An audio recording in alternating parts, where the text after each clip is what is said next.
Alright, so I currently am not in the United States. I am in Ontario, Canada, making my way up to Ottawa to meet with the guys from AVSS Parachutes. They've got a company and they manufacture parachutes for commercial drones. I don't really know what we're going to be getting up to this weekend, but I know that there's two things that are definitely a matter of fact. One, we're going to be flying some drones, and two, we're going to be crashing some drones, or at least deploying parachutes hoping they don't crash. So it's going to be really cool to see how they do things. So I'll see you guys when we get to Ottawa.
Alright, so first up we have the Mavic 3. I'm flying the Mini 3 just above, so you guys ready?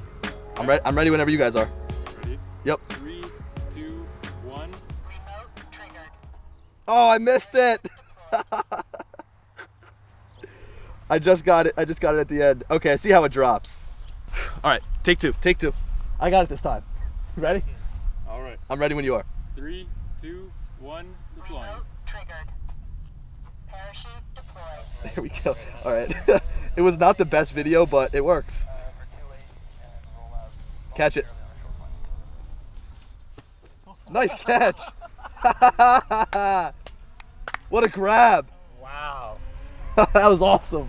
Did you get it on video? Hell yeah. That's a first. Alright, so once we get back to their office and out of this heat, I definitely want to give you a closer look at the design of the Mavic 3 parachute system. It's really impressive what they've created. Right now, they're setting up the M30, and this is probably what I'm most excited for, seeing this massive drone fall from the sky, but be brought down from a nice parachute. Alright, so now it's time for the M300. This drone's a little bit bigger than the Mavic 3. Also, sorry for my drone cinematography here. Not the best following this thing down, but alright, you ready? Yeah. Good? Alright, I'm ready when you are. 3, 2, 1, deploying. Remote triggered. Parachute deployed. Oh, that one's coming down a lot slower, it seems. Am I right in saying that? Yeah. With the heavier drones, there's a higher mass. So Okay. You have to slow it down a little bit more. Gotcha. Yeah, and it's kinetic energy. is anyone gonna catch this one? Nah. Nice. So that one was much easier to track down because of its size, obviously. Notice that it fell, I would say a little bit slower. He was talking about kinetic energy. They know a lot more about this stuff than I do. Looked like it fell in its arm though. Did it break at all? No damage? Nice. Alright, so we are on the way to their office right now, and you know it's funny because like I get super pumped when I see these drones fall from the sky, but this is all they do each and every single day, so they're like pretty much numb to it. But what I thought was pretty interesting is that of the 3 different, I guess, tests that we did, there's really only one test that resulted in damage, and that was the very first take that I messed up on the drone with. The little front antenna seemed to kind of come displaced from the drone itself, and even though AVSS and Josh and all those guys don't make these parachutes to save the drone, it does seem like it softens the blow as they come down, so that is a good added benefit to adding a parachute to your drone, but it shouldn't be like the #1 reason why you should add it to your drone. Okay, so right now we're on the way to their office to go and check out some of their different processes and what they do, and to go over how these things actually mount to the drone and work.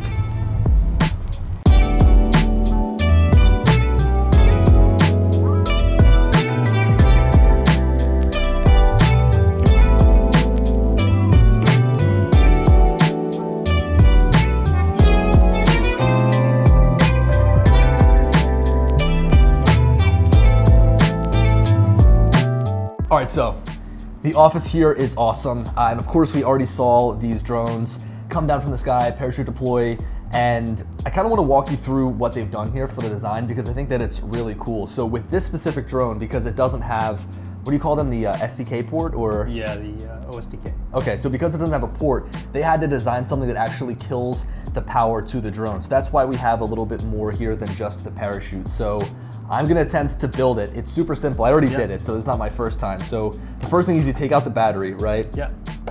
You slip this on underneath. So this includes the parachute and the electronics on the side, right? Yeah. Okay, so I think I found it easier to put it on underneath like this. So this dangles around, this swoops around. Yeah, all right, I got it this time.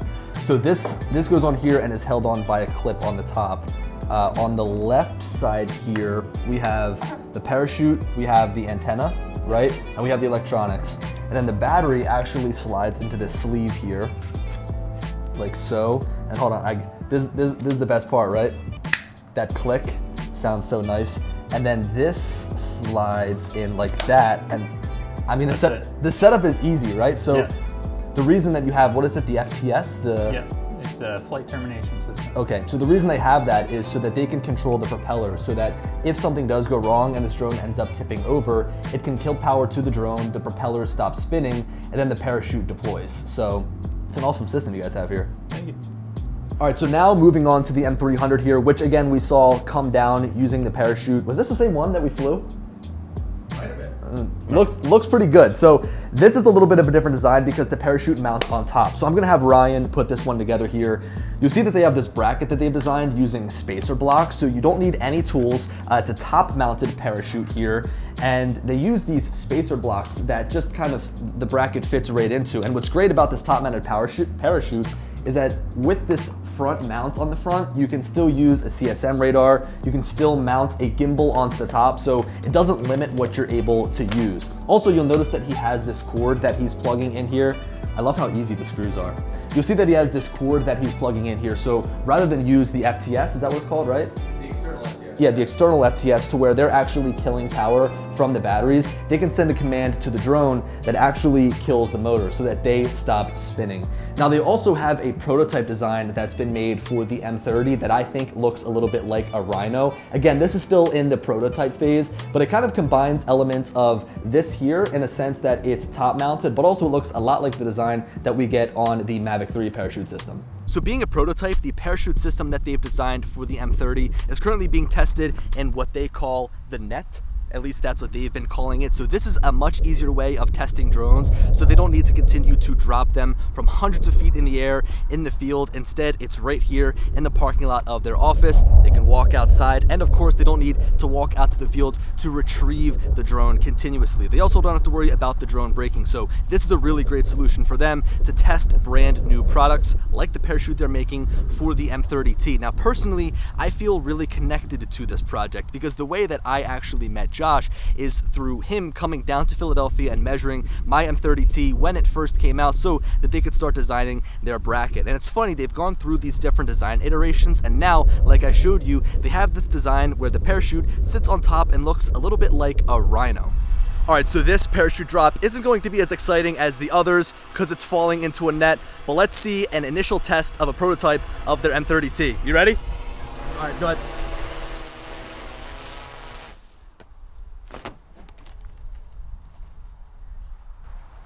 So funny how the drone just stops flying.